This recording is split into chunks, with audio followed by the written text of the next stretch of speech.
Hi, I'm Stephen Hann from Archery Supplies. I'm here today to do a quick review on the Mathews Z2 compound bow. This bow was released in 2015 from Mathews. And for Mathews, it was a bit of a throwback. And when I say throwback, Mathews' claim to fame was the single cam. So it was an idler cam at the top here and a cam at the bottom. So when they first came out with the brand Mathews, it was you don't need to tune this bow. You have no cam timing issues because the top wheel's an idler wheel. Mathews basically hit a huge amount of success with the single cam. Lots of competitors started shooting them, and they won, I'm going to say, the majority of tournaments at that time period. As time developed, other bow companies then picked up the single cam, and there wasn't many bow companies who didn't pick up the single cam technology of the Mathews. But these days, in 2016, the single cam, I'm going to say, has gone a little bit to the back burner with twin cams, the superior speed of the twin cam. Starting to overshadow that, the hybrid cam's been big. And also Mathews itself has gone away from the single cam. They obviously still produce single cam bows, but now with the Chills, the Hallons, the no cam, they've really gone, I'm going to say, away from the single cam. And what this bow is it's very much a traditional Mathews bow with the single cam, the big D-flex riser shape, and that's what this bow is targeted at. It has the new grip, which has a little ridge down the center here, which kind of comes out to a point. The bridged hex risers, which is very common on Mathews, it comes in black, and the lost camo, which is this. It features harmonic dampeners here and here. You'll notice the bottom one's a thicker, more weight, and the top one's a thinner weight. It has the cable roller on the front, which is basically pretty standard on Mathews. It has a string stop at the top to stop vibration. There's none at the bottom, so it only occurs on the top. And the string stop down the bottom here. So one at the bottom and one at the top there, so they're quite different. The limbs on this bow are narrow, so the concept of narrow limbs is you're reducing the vibration. So if it's smaller, there's less basically movement coming up, so it should be less vibration. These days in 2016, Mathews and PSE, I'm going to say a few other bow companies, have gone for wide limbs because they've found them more stable. So just, take from that what you will. I'm not saying one's better or one's worse.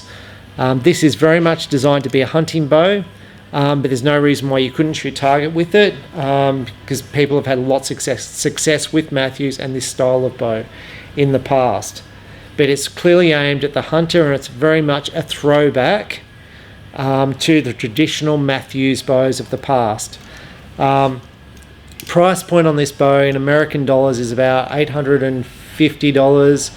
I googled it, there were some people selling it for 700 American dollars in America, but the recommended retail is $850 in America. In Australia, they tend to retail for about $13.50 Australian dollars. Now, to me, in my shop, I've got them in stock, and they've been a really slow seller. Now, part of the reason will be, for me, the reason why I think it's a slow seller is this bottom cam. It has no module adjustment, so to change the draw length on this bow, you have to replace this bottom cam. It has a quick detach mechanism here, so it's actually really quick to do it. But it's still, if you go to sell this bow, and let's say you're shooting 28.5 inches, and you want to sell it to a guy who's 29, then you've got a problem, and he'll need to buy a new bottom cam. Also, for shops, it's less convenient selling a bow which is not adjustable than a bow which has got rotating modules which will suit anybody. So that's one downside. The speed on this bow, IBO is 330. It says up to 330, and we'll run it through a speed machine in a second to just test it. I'll tell you what weight of arrows I'm shooting. I don't expect it to be particularly fast because of the single cam. The weight is advertised at 4.3 pounds of mass weight. This bow set up with a basic whisker biscuit and basic sight was 4.8 pounds. It feels rather comfortable. It's not overly light and not on the heavy target extreme. Axle is 30 inches. I can't tell you what the brace height is. I'm guessing it's around 6.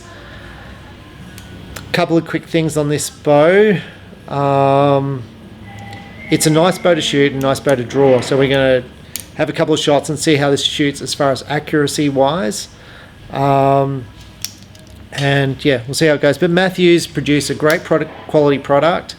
Like I said, this bow has basically been produced for years and has been successful for years. So it's not like you're buying something which is brand new off the shelf to see how it goes. The other thing I want to make a point is when all the bow companies went to a Mathews single cam is it forced the prices down. So this bow at the 1,300 Australian dollar mark, and you'll see it cheaper because I'll be closing these bows out. It's basically priced at the top end of the market here, and generally hunters will look for lighter bows, so bows under the 4 pounds, and they'll look for more speed, so like 350 feet per second for more hitting power. So I think that's why this bow struggled. So it's a draw length, not adjustable.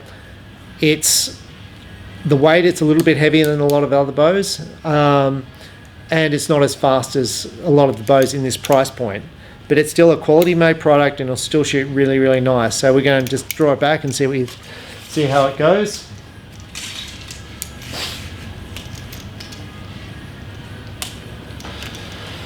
So I'll just talk through the draw cycle. So as I start to draw it, it's solid, solid, solid, solid, solid, solid. Valley's there, and it's a solid wall, so you can't draw it any further. And I'll just let this down a little bit. It's going to pick there. So it doesn't have a big valley, not like the Chill. The Chill and the Halon, they've got quite a big valley, distinctive valley.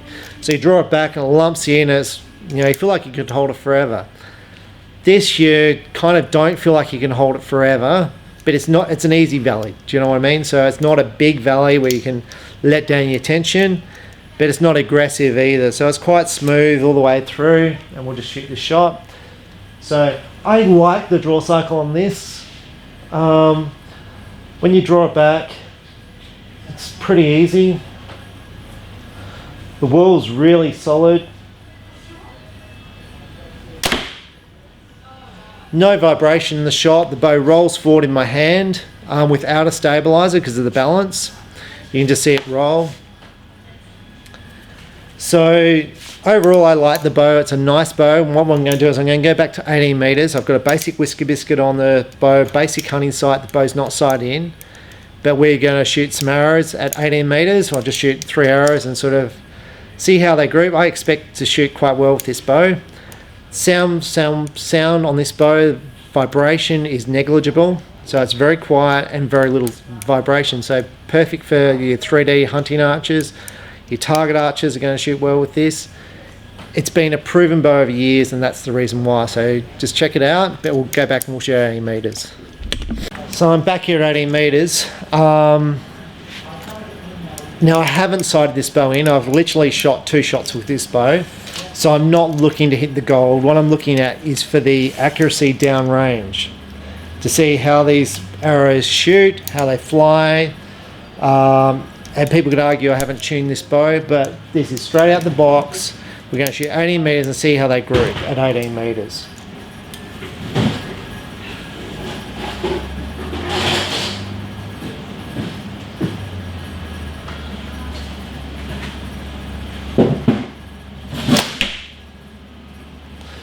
First thing with this is it's very easy to put your pin on the target.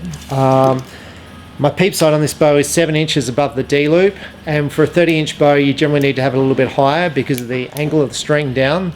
It's more acute angle, so your peep sight needs to be higher, and the 7 inches wasn't enough, so you see my anchor's quite high.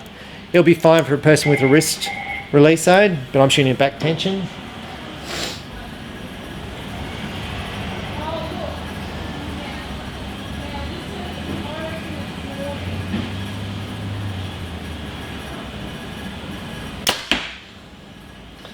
Now at 18 meters, my pin is sitting on the tin and not moving. It's stable, like really, really stable. The bow, I hope it's on around 60 pounds, and I'll weigh it before I do the speed test. But it's it's nice, you know. And we'll just go down and we'll check one more arrow and we'll check what the group's like.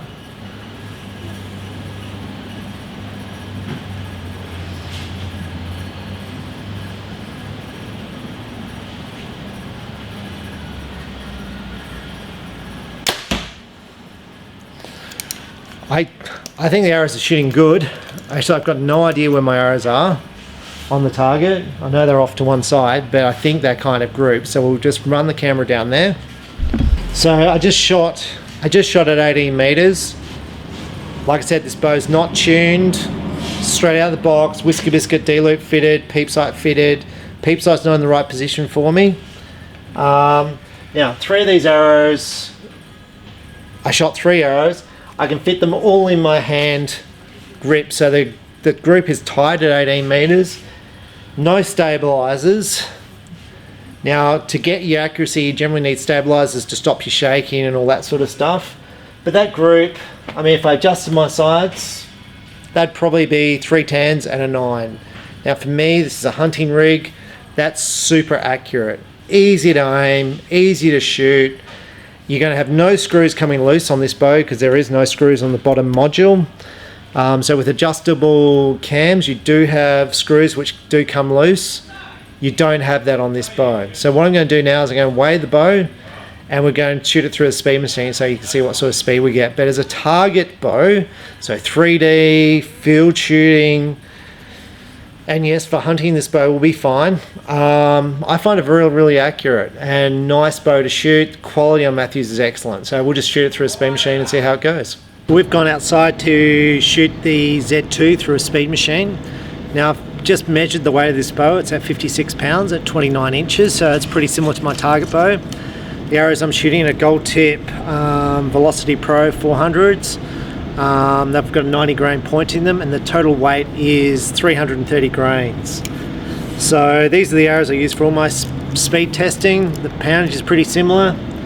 Generally top speeds I get are about 300. That's for a really fast bow, and then the slower bows are around 270. So we'll kind of see what this sort of shoots at.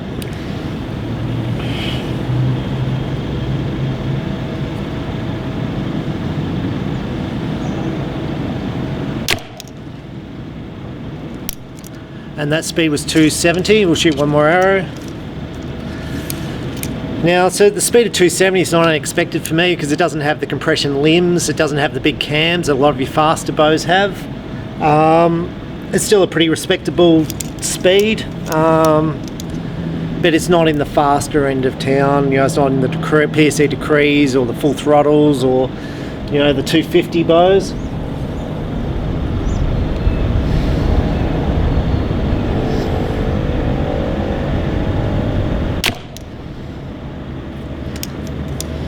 And that one was 270 also, so I'm pretty happy with that speed. Overall, the Z2, I think it's a nice shooting bow. I think it shoots it shoots very accurately, very easy to shoot. The balance is good on it. The quality of Mathews is always excellent. The issue with this bow is obviously the draw length is not adjustable, so you need a new bottom cam to do that. And the price point. The price point of this bow puts it up against bows that are significantly faster and generally lighter. But overall it's a nice bow. If you own a Z2 or you're going to buy one, you're going to be happy with it. It's going to last a long time because it's a pretty bulletproof bow. Like, nothing's really going to go wrong with this bow. It's not a high performance bow, so you're not going to have issues with it. It is short axle. The weight is a little bit on the heavy side for hunting, but you won't need stabilizers because it's pretty well balanced. So I'm Stephen Hann from Archery Supplies, so check out the Z2 at your Mathews dealers. I think it's a nice little rig and shoots nice. Thank you.